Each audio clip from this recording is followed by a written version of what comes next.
Well, it seems Canada is gearing up for what can only be described as political karaoke, the search for a new leader for the Liberal Party. Picture this: a stage, a microphone, and a line of ambitious contenders, each with their own song about a brighter future for the country. The catch? According to the polls, the audience is already heading for the exits before the first note is sung. And just to spice things up, Elon Musk, in a surprise cameo as the DJ, has thrown his support behind the rival band. So buckle up. We've got a finance world heavyweight, a political powerhouse, and even a ministerial energizer bunny. But which of them can light a spark in what seems to be a dimming liberal lantern? Let's dive in. Canadian politics just experienced its biggest plot twist in decades. Justin Trudeau's sudden resignation has triggered what might be the most consequential leadership race in the country's history, all while a potential trade war with the U.S. looms overhead. You know what makes this situation so unprecedented? We're watching this unfold against the backdrop of a possible 25% tariff threat on Canadian goods and services. Let's break down these economic implications because they're staggering. We're talking about billions in trade at risk, major industrial deals hanging in the balance, and some fascinating players entering the scene, including Mark Carney, who's run 2 major central banks.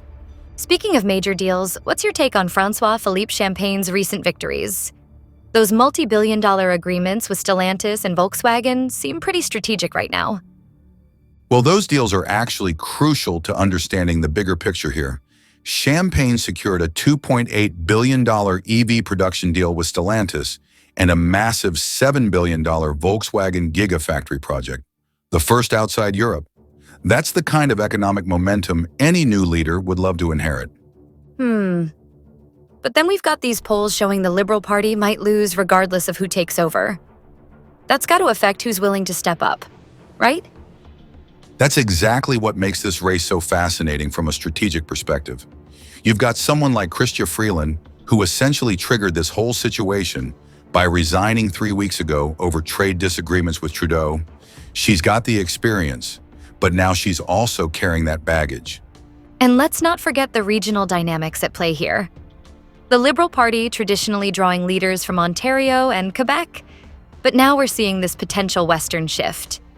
Right, and that Western connection could be huge for the party's future. Both Freeland and Carney have those Western ties, which could help break the conservative stronghold in those provinces.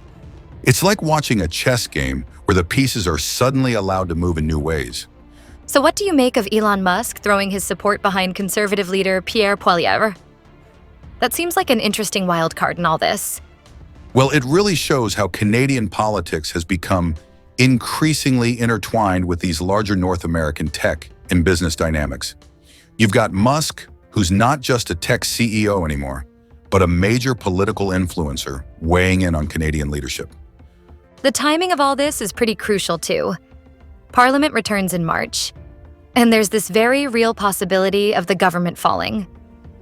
Exactly, and here's where the business angle gets really interesting. Whoever takes over isn't just inheriting a political challenge, they're stepping into what could be a major economic crisis. Those U.S. tariffs could reshape entire industries. That must be why Mark Carney's economic credentials are getting so much attention. You know, it's fascinating you mention that because Carney's situation is unique. He's got this incredible financial pedigree from running both the Bank of England and Bank of Canada, but he's never held political office. It's like having a brilliant theoretical physicist suddenly trying to become a race car driver. Though I suppose in times of economic uncertainty, that kind of expertise might be exactly what voters are looking for. Looking ahead, I think we're going to see this race fundamentally reshape Canadian politics. The combination of economic pressures, international relations, and domestic political dynamics is creating this perfect storm of change. And it's all happening against this backdrop of global economic uncertainty and shifting trade relationships. Before we wrap up, here's what everyone should be watching. First, how quickly can the Liberal Party organize this leadership race? Second, will they prioritize economic expertise over political experience? And finally, can they find someone who can both unite the party and stand up to international pressure? Those are going to be some fascinating questions to watch play out over the coming months. And here's the other thing. For your information, Justin Trudeau's resignation. It's not just a political shakeup, it's a seismic shift that could redefine Canada's entire economic landscape. Today, we're diving into the ripple effects of this bombshell announcement. That's quite the opening statement. What makes you say this resignation is so economically significant? Well, let's look at the numbers. Trudeau's approval ratings plummeted to a dismal 20%, with his Liberal Party's voter intent dropping to just 16% by the end of 2024. These aren't just political metrics. They're indicators of a loss of confidence in Canada's economic leadership. Those are some pretty stark figures. How did it get to this point? It's a perfect storm of economic challenges.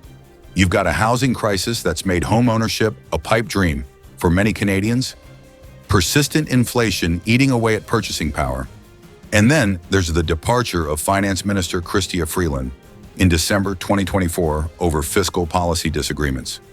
That last one was a real red flag for investors. Right. And didn't Trudeau initially come into office with a pretty strong economic mandate? Exactly. When he first took office in 2015, Trudeau was seen as this dynamic leader who would modernize Canada's economy. He championed causes like climate action and Indigenous reconciliation, which were supposed to go hand in hand with economic growth. But somewhere along the line, things went sideways. So what changed? Was there a specific turning point? You know, it's hard to pinpoint one specific moment. It was more of a gradual erosion. The COVID-19 pandemic certainly played a role. While Canada's response was initially praised, the long-term economic impacts started to show. Then you've got the housing affordability crisis, which really hit a boiling point. In cities like Toronto and Vancouver, the average home price is now over 10 times the average annual income. Those housing numbers are staggering. How does this compare to other countries? Well, to put it in perspective, the UK's house price to income ratio is around 8, and in the US it's closer to 5. Canada's situation is pretty extreme, and it's not just housing. Inflation has been a persistent issue. The Bank of Canada has been struggling to bring it down to their 2% target. And how has this affected everyday Canadians? It's been tough. We're seeing a situation where even middle-class families are feeling the squeeze. Grocery prices have skyrocketed. There was a report that showed food inflation in Canada hit 9.8% in 2022, the highest increase in 41 years. And energy costs? Don't even get me started. That's exactly what I was thinking about. With all these economic pressures, how did Trudeau's policies contribute? Well, that's where it gets complicated. Trudeau's government implemented some ambitious policies, like the National Carbon Pricing System, which was praised by environmentalists, but criticized for potentially increasing costs for consumers and businesses. Then there's the immigration policy. Canada set a target to welcome 500,000 new permanent residents annually by 2025. Oh wow, that's a significant number. How has that impacted the economy? It's a double-edged sword. On one hand, immigration has been crucial for Canada's labor market, especially in sectors facing shortages. But on the other hand, critics argue that the rapid population growth has put additional strain on housing and infrastructure that was already struggling to keep up. So if we had only known the full economic impact of these policies earlier? Exactly. Hindsight is 20/20, as they say. But here's where it gets really interesting. In October 2024, 24 Liberal MPs signed a letter urging Trudeau to resign. That's almost a quarter of his own party saying, look, we need a change. That must have been a huge blow. What were their main concerns? The letter cited concerns over his leadership and the party's declining fortunes. But reading between the lines, it was clear that economic issues were at the forefront. The Conservatives have been consistently ahead in the polls, largely due to their messaging on cost of living and economic management. So what happens now? How does this resignation impact Canada's economic outlook? Well, that's the million-dollar question, or should I say, the billion-dollar question. In the short term, we might see some market volatility as investors try to gauge what this means for Canada's economic policies. The Canadian dollar could see some fluctuations. And in the longer term? It really depends on who takes over. The Liberal Party will hold a leadership contest, and whoever wins becomes the new Prime Minister. They'll inherit some serious challenges, tackling inflation, addressing the housing crisis, and potentially recalibrating Canada's approach to issues like climate policy and immigration. You know, it's fascinating how political transitions like this can have such far-reaching economic consequences. Absolutely. And here's something to keep in mind. Canada's next federal election isn't scheduled until 2025, so whoever takes over as Prime Minister will have a limited window to make their mark and turn things around before facing voters.